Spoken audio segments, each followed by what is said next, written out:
With Peter gone, that left Quinn and Vorden on their own. They were currently walking down the high street, which was full of clothes shops and restaurants. Students only received 10 credits a day as an allowance, but that didn't stop their parents from sending them extra money while they were in school.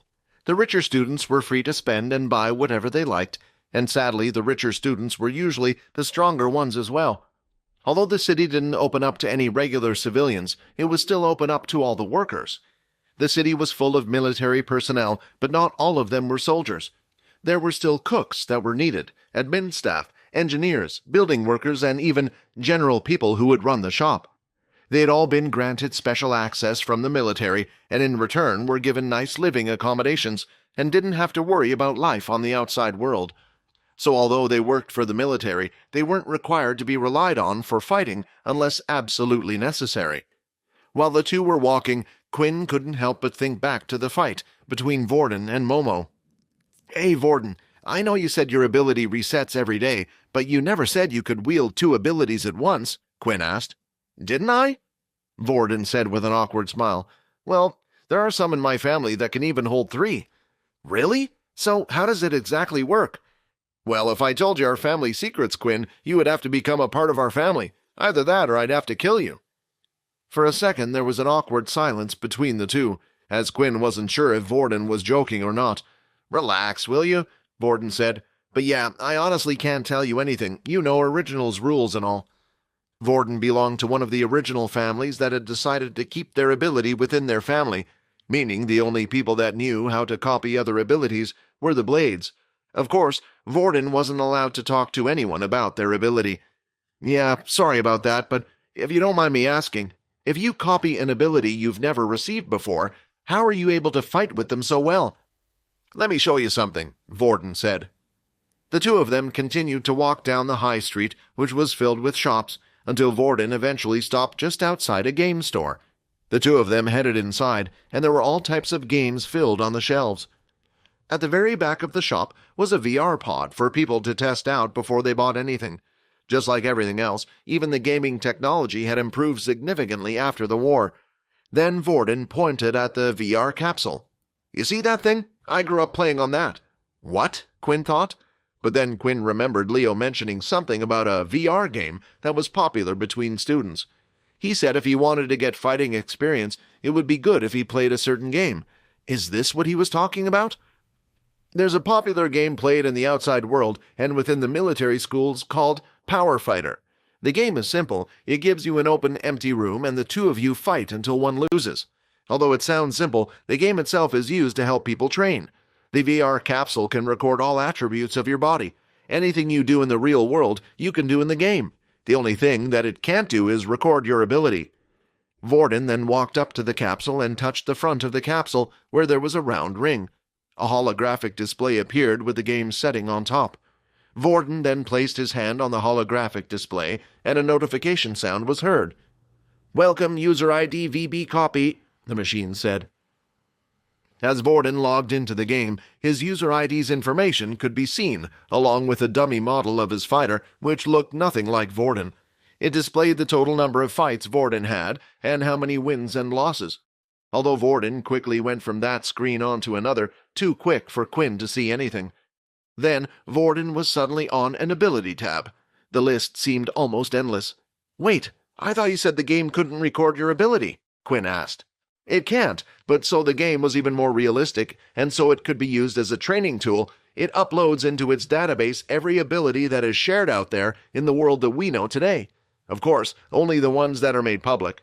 So original abilities and abilities that have yet to be discovered aren't on this list, including my own. However, I can select any ability I want. Even if I can't perform it in the real world, I can practice with it in the game."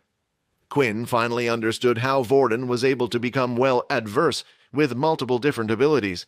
This was something that would only greatly benefit someone like him, who was able to use whatever ability he wished. Most people who were playing the game would want to get stronger and better at using their abilities. That meant they would usually only select their own ability, which was the point of selecting something that you could never use in the real world unless you just wanted to have the experience. "The game is actually very popular with the other military schools," Vorden continued to explain. So much so that the military has designed its own servers so it only connects to other schools, but you can also just play with the outside world as well. Before you enter the game, you can even input your power level. This way it will match you with those people around the same level. People can lie about their level, but those types of people will never get better at fighting, bullying those weaker than them all the time. Quinn then walked up to the capsule and started to inspect it. It sounded amazing and was exactly what Quinn needed. This way he was able to practice against other students without others realizing it was him. Then, when Quinn lifted up the tag on it, there were more zeros on the thing than he had ever seen before. There was no way he could afford such a thing. Maybe some of the other students who could be sent credits from their family, but not Quinn. Vorden started to laugh. "Don't worry about it. You don't need to buy one yourself. The academy has a room full of them." "Really? Come on, let's head back and give it a go." The sun was starting to set outside, so it was just the right time for Vorden and Quinn to head back to the academy, and when they did, they immediately went over to the VR room.